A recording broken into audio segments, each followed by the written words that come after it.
Muchas gracias, presidente. Un saludo a los organizadores de este foro, a los compañeros del Congreso, a todos los presentes.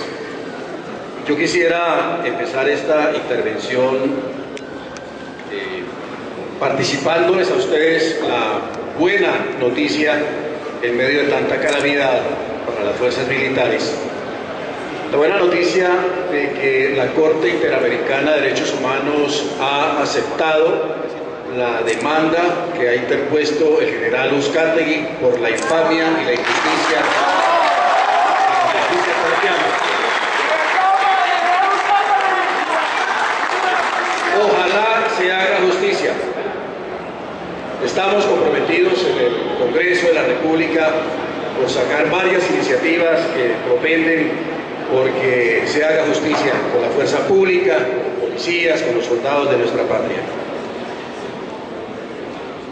Voy a hacer una exposición sobre las consideraciones que ha tenido el Centro Democrático para criticar y oponerse a estos diálogos de paz que se están haciendo en La Habana. Pero quiero empezar diciendo que el Centro Democrático, como partido, y todos sus integrantes de tiempo atrás, hemos sido amigos de la solución dialogada de la amenaza terrorista que se ha cernido sobre el país durante todas estas décadas anteriores. A nosotros no nos pueden calificar de ser enemigos de la paz, ni de ser enemigos del diálogo, ni mucho menos de guerreristas. Los únicos guerreristas que hay en este país son los terroristas bárbaros de las FARC. Son los únicos guerreristas que hay.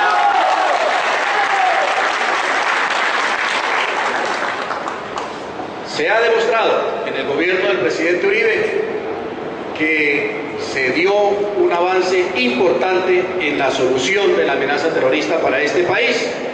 Se mantuvo siempre la puerta abierta a unas conversaciones de paz con unas condiciones muy estrictas que los terroristas de las FARC y el ELN no aceptaron, pero que los terroristas de las autodefensas o paramilitares sí aceptaron y producto de ello se desmovilizaron. Están en la cárcel los principales dirigentes, hay cerca de 2.000 paramilitares haciendo cola frente a los juzgados en el país para contar la verdad, para que se haga justicia, para que reparen a las víctimas, para que confiesen sus crímenes. Eso es muy distinto a lo que se está haciendo actualmente en La Habana. Voy a abreviar en 4 las principales objeciones o críticas que desde el Centro Democrático hemos hecho a los presentes diálogos de paz en La Habana. En primer lugar, que se negocia en medio de la barbarie, de la violencia y del terrorismo. En segundo lugar, que se ha erigido a las FARC como contraparte legítima para negociar la agenda nacional con un grupo que no tiene ninguna legitimidad social, ninguna representatividad política. En tercer lugar, que el tema de la entrega de las armas no es claro, hay una inmensa incertidumbre sobre este tema vital en lo que tiene que ver con unos diálogos de paz. Y en cuarto término, que hay unos nubarrones negros de impunidad en el horizonte si las cosas no se corrigen a tiempo. Continúa. Voy a hacer una anotación sobre la entrega de armas. No, cuando usted dice que no es claro, ¿qué problema veo yo? El micrófono. Yo creo que sí es claro, porque el gobierno le había aceptado todo lo que había dicho la FARC, y el gobierno ahora, por salvar la cara ante los colombianos, dicen que sí, que las tienen que dejar, que las tienen que entregar, pero la FARC dice todo lo contrario. O sea, lo que sí es claro es que primero hicieron un acuerdo, ahora el gobierno dice que no, que sí las tiene que entregar y la FARC dice que no las entrega. Así es, nos ampliaremos más adelante este punto que absolutamente es definitivo.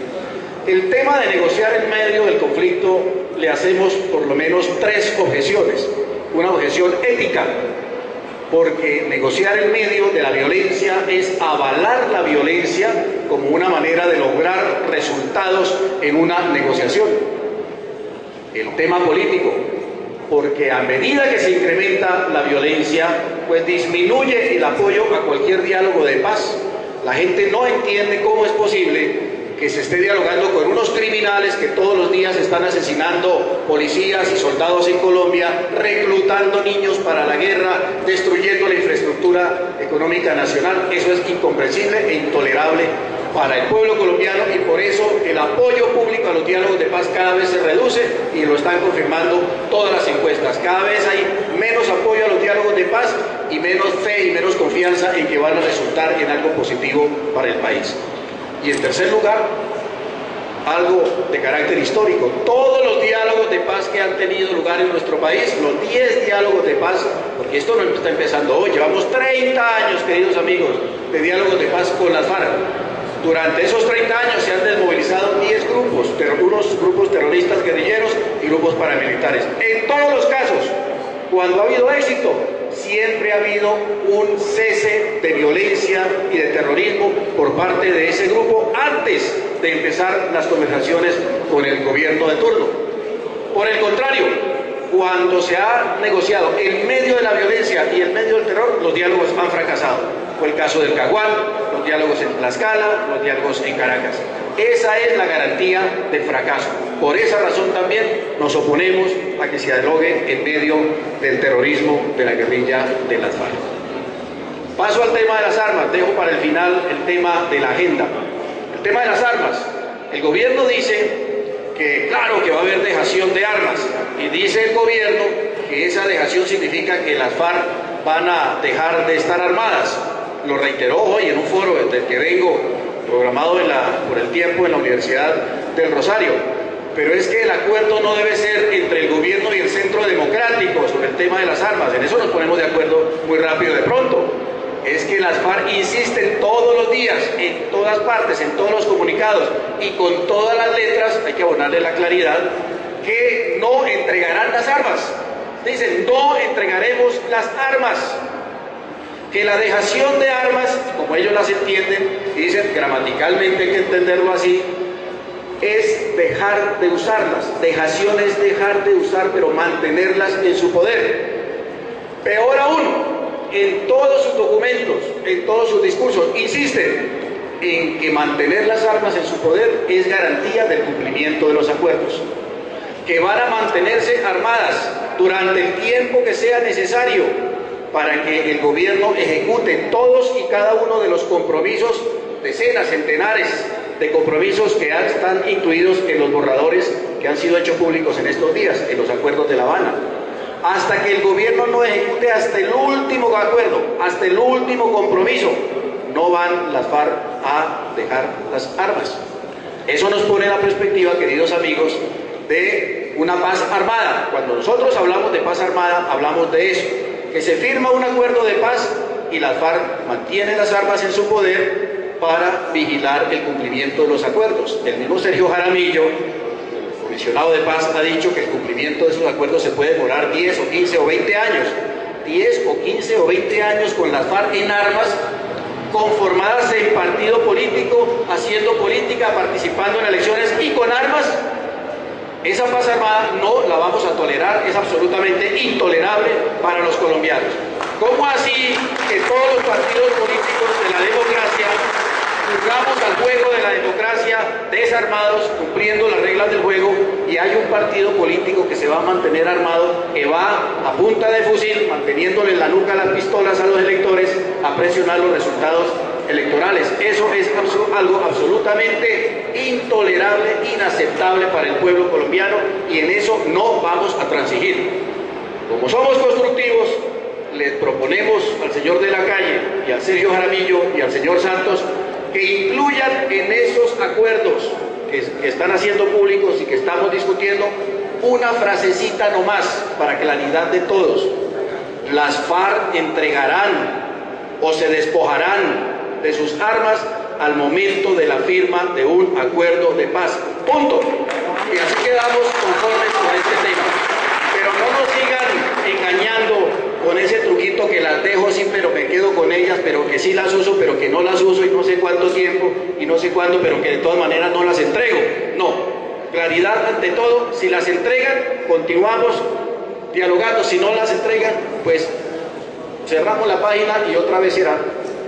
Pero no vamos a permitir que las FARC mantengan la violencia y la amenaza violencia contra el pueblo colombiano. Y el tema de la justicia. Este gobierno, queridos amigos, hizo algo que ningún otro gobierno había hecho en el pasado, que fue mediante el marco jurídico para la paz, antes de empezar formalmente negociaciones con las FARC, antes de empezar negociaciones, reunió a toda su bancada y la alistó y la enfiló, la bancada de la Unidad Nacional, y les hizo aprobar una reforma constitucional, que es el marco jurídico para la paz. En ese marco jurídico para la paz hay un gorila gigante, enorme, un orangután pues del tamaño de King Kong, de impunidad, en el que se dice que al final del día, después de que de que se hubieran procesado algunos crímenes, de que hubiera habido sentencia, al final del día dice ese orangután que se podrá suspender la aplicación de la pena. O sea, borrón y cuenta nueva, no ha pasado nada, se suspende la aplicación de la pena. Eso es amnistía, eso es indulto para crímenes atroces y crímenes de lesa humanidad. En eso hemos sido muy críticos y muy verticales y lo seguimos siendo. Esa misma crítica la hicieron, entre otros, gente que no puede ser acusada pues de amiga del Centro Democrático o de estar de este lado de la orilla política. Gente, por ejemplo, de Human Rights Watch, que es incluso muy afecta a las ideas de izquierda. Gente aquí de la ONG de los abogados, de la Comisión Colombiana de Juristas, que también tienen una ideología muy afecta a la izquierda radical. Criticaron ese punto. El señor procurador todos los días insiste en que no puede haber impunidad, de que el costo de la paz no puede ser la impunidad. La Corte Constitucional incluso ha corregido en algo ese boquete tan inmenso de impunidad que tenía ese marco jurídico para la paz. Algo ha corregido, pero todavía quedan resquicios de impunidad. ¿Cuál es nuestra posición? Y debemos cantarlo a los cuatro vientos, queridos amigos. Los criminales de guerra, los crímenes de lesa humanidad tienen que ser investigados y castigados con penas de cárcel, con penas privativas de la libertad. Y esas penas privativas de la libertad les quitan los derechos políticos a esos criminales, que no podrán presentarse para participar en elecciones ni a cargos públicos. Eso es parte del castigo. No puede ser un representante de la comunidad, como dice el filósofo Fernando Savater, quien ha victimizado a esa comunidad, quien ha asesinado a ese colectivo. No puede ser representante de la nación ni representante de la comunidad en los cargos públicos. La democracia es sagrada y no vamos a dejarla irrespetar y enlodar eligiendo a criminales de guerra y de lesa humanidad al Congreso de la República, ni a los consejos municipales, ni a las asambleas departamentales. Que quede eso perfecta y absolutamente claro.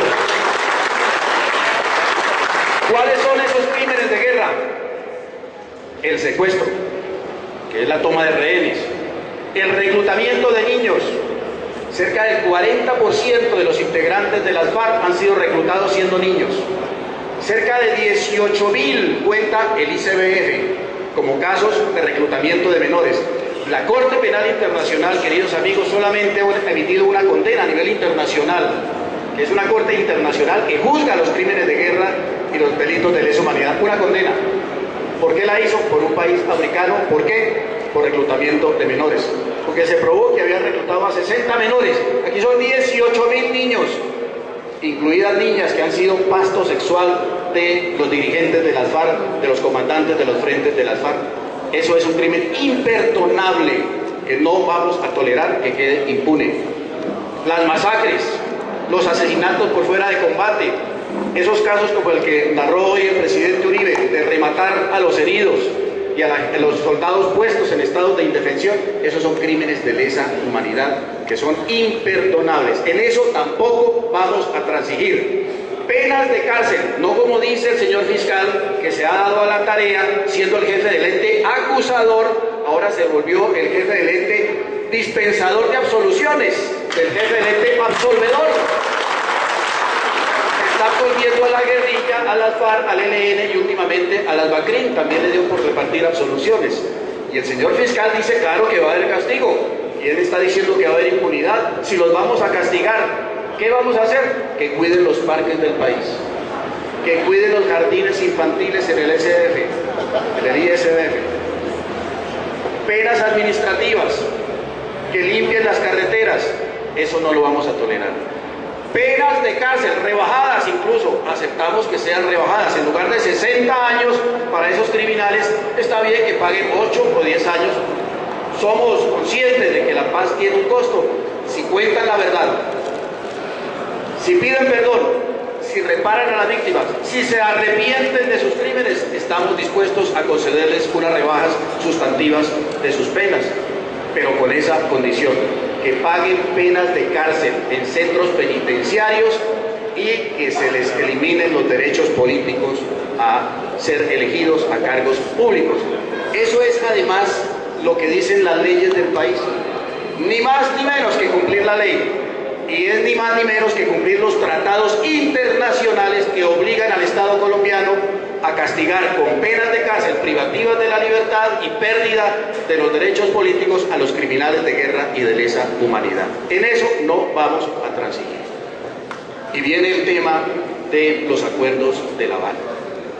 En primer lugar, objetamos, insisto, en que en esos diálogos de paz el gobierno haya reconocido a las FARC como una contraparte legítima en unas conversaciones de paz donde está sobre la mesa la agenda nacional, donde está sobre la mesa el futuro del campo colombiano, donde está sobre la mesa las reformas políticas e institucionales de este país, donde está sobre la mesa la política antinarcóticos de este país. Y es más, el Estado colombiano, el gobierno del presidente Santos, los ha puesto en condición de igualdad, tienen el 50% de la decisión en la mesa.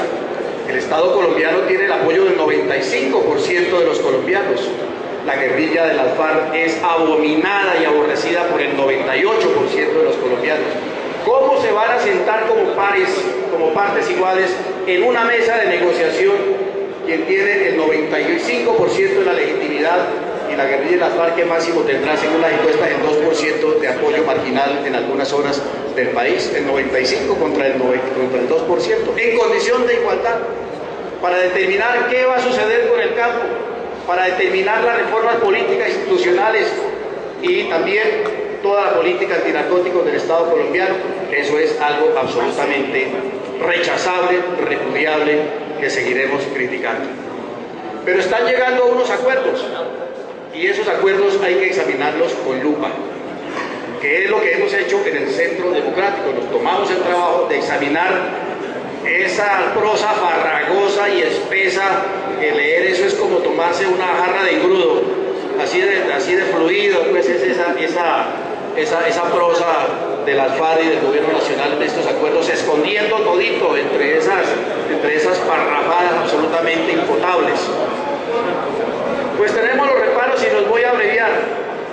En el tema agrario, ha creado una inmensa incertidumbre el hecho de que se vaya a conformar un fondo de tierras de distribución gratuita, que según la FARC debe tener 20 millones de hectáreas, y según lo que se ha firmado en esos acuerdos, estará conformado también por la extinción administrativa de dominio sin indemnización para los propietarios legales de la tierra, dizque por no cumplir función social o ecológica de la propiedad, estableciendo una instancia con las FARC que va a determinar cuál tierra sí cumple la función social y cuál tierra sí cumple la función ecológica. La otra se expropia sin indemnización para los propietarios del campo. Estableciendo la expropiación por interés social, utilidad pública, creando una enorme inseguridad jurídica. Eso ha traído como consecuencia, queridos amigos, que se ha paralizado el mercado de tierras en el país, que la inversión en el campo está paralizada, que nadie quiere comprar un ápice de tierra porque tiene miedo de que al otro día se la vayan a expropiar. Se está desinvirtiendo en el país, o sea, sacando inversión de la tierra, del campo colombiano. Por eso disminuye la producción agropecuaria, por eso vamos a tener que importar cada vez más alimentos. Ese es un atentado contra la economía nacional, un atentado contra la sociedad colombiana, contra la seguridad alimentaria de la que se le llena la boca hablando el gobierno y la guerrilla de las FARC.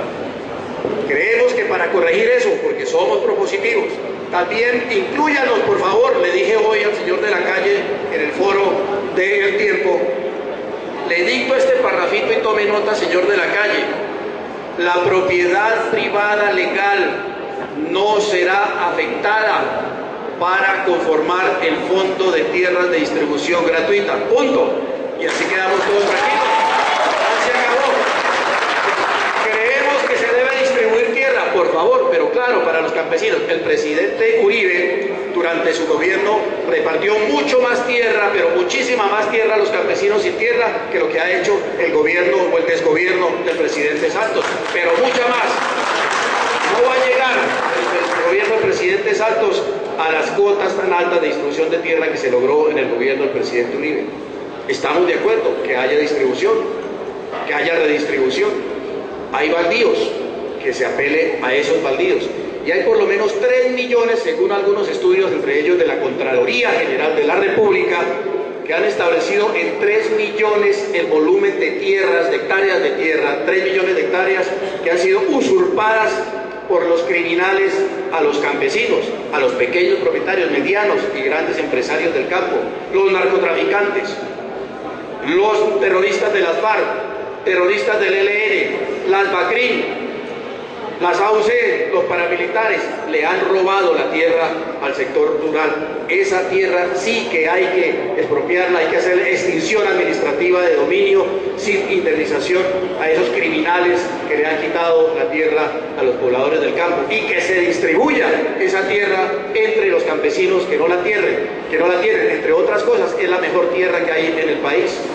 No vamos a distribuir tierra pues solamente por ahí en los linderos donde no hay carreteras ni acceso al mercado, etc. Esa que es la mejor tierra, que se expropie rápidamente y se le distribuya a los campesinos. Las FARC le han robado a los campesinos colombianos cerca de 1 millón de hectáreas. Esta mañana el mismo superintendente de Notariado y Registro reconocía que durante la época del Caguán las FARC se robaron solamente en Caquetá 150.000 hectáreas de tierra, 150.000 solo en Caquetá, que la devuelvan. En ese tema exigimos también que sea claro y explícito que las FARC se comprometen a devolverle a sus legítimos dueños el 1 millón de hectáreas que le han robado a los campesinos.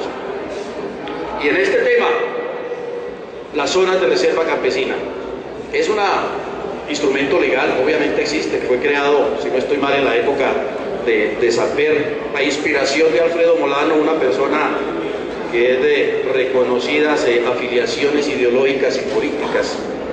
Se inventaron estas zonas de reserva campesina. ¿Cuál ha sido el efecto de esas zonas de reserva campesina? Crear unos apartheid, o sea, unas zonas marginales, por decirlo así, para los campesinos, en donde la propiedad no se puede transar, donde, como no se puede dar como respaldo de un crédito, pues los bancos no hacen préstamos en esas zonas, los campesinos no tienen posibilidad de acceder al crédito. Son zonas absolutamente retrasadas con relación a otras zonas que están ahí al ladito nomás y no han sido señaladas como zonas de reserva campesina. Son zonas que han traído pobreza, que han traído atraso, que han traído inequidad al interior de la misma población campesina.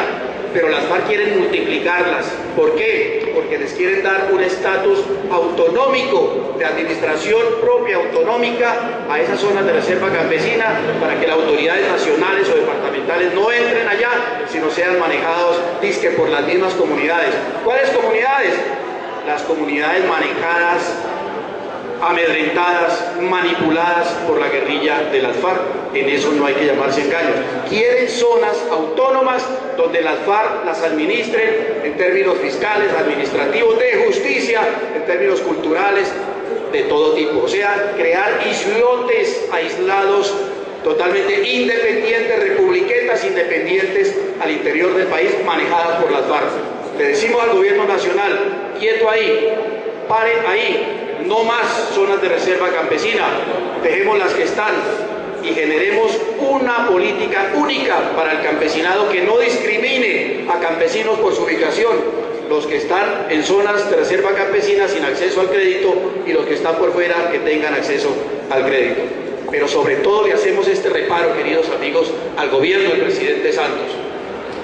Este gobierno durante 4 años no ha tenido política agropecuaria. Llevamos 4 años perdidos sin política para el campo, sin política para los campesinos, para el sector rural. Producto de esa inercia y de ese desgobierno, las condiciones de vida y de producción en el campo se han deteriorado.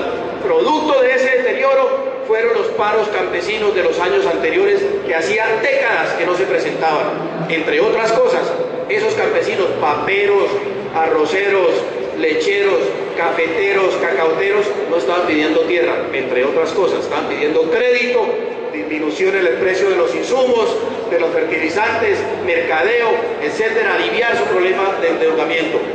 Este gobierno ya perdió 4 años y podría perder 5, y podría perder 6, y podría perder 7 u 8 años dialogando con las FARC, manteniendo el campo totalmente desamparado. Si no se firman los acuerdos de paz, ¿qué va a pasar? Se perdió todo el tiempo. Nosotros estamos de acuerdo en que haya vivienda en el campo, salud, educación, vías, etcétera, pero para eso no tenemos que esperar a un acuerdo con la guerrilla de las FARC. No podemos esperar. Hacer una tregua legislativa, congelar la agenda nacional a la espera de esas conclusiones, esos acuerdos con las FARC, eso no lo podemos tolerar.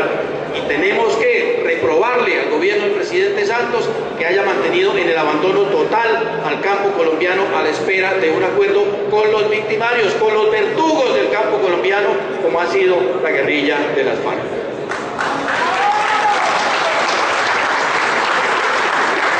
En segundo término, el segundo borrador de acuerdo sobre la participación política. Da realmente grima y da rabia, incomoda profundamente el hecho de que el gobierno nacional en ese acuerdo prácticamente haya adoptado el discurso de las FARC acerca de que en este país no hay democracia, de que este país es prácticamente una dictadura. No, en Colombia tenemos una democracia pluralista, participativa, vibrante, con garantías para todos los componentes del espectro político nacional. ¿Cómo va el gobierno a decir y afirmar en un acuerdo que solamente habla de una democracia plena cuando se firmen los acuerdos con los terroristas de las FARC? ¡Mamola! En este país hay democracia y hay espacio para todos los sectores políticos, y el gobierno nacional no puede aceptar ese discurso de las FARC, según el cual en Colombia es prácticamente una dictadura. En este aspecto, el gobierno ha hecho unas concesiones que a nuestra manera de ver son absolutamente inaceptables. Les va a otorgar unas circunscripciones de paz a los guerrilleros de las FARC en algunas zonas del territorio nacional. No sabemos cuántas son esas zonas, no sabemos dónde van a estar ubicadas, no sabemos cuántos representantes a la Cámara se van a elegir en esas circunscripciones especiales de paz, y no sabemos cuántos periodos, cuánto tiempo, durante cuántos años se establecen esas circunscripciones especiales de paz. No sabemos nada. Queremos claridad y queremos rechazar desde ya lo que está contenido en ese acuerdo, y es que los partidos de la democracia no podrán participar dentro de esas circunscripciones especiales de paz, porque allá solamente podrán participar las FARC. Es decir, solamente para las FARC, zonas vedadas del territorio nacional para la competencia democrática. Eso no lo vamos a aceptar. Les proponemos, en cambio, crear una circunscripción especial de paz nacional, como se hizo con el M19 o el EPL, para elegir a 4 o 6 representantes a la Cámara, como lo tienen las negritudes o los indígenas, pero durante un periodo determinado, durante unos 3 o 4 periodos electorales, quizás se acabó, pero sin entregar el dominio del territorio, ni segregar electoralmente el territorio nacional, entregándoselo a la guerrilla de las FARC y excluyendo de ese territorio a los partidos de la democracia. El gobierno aceptó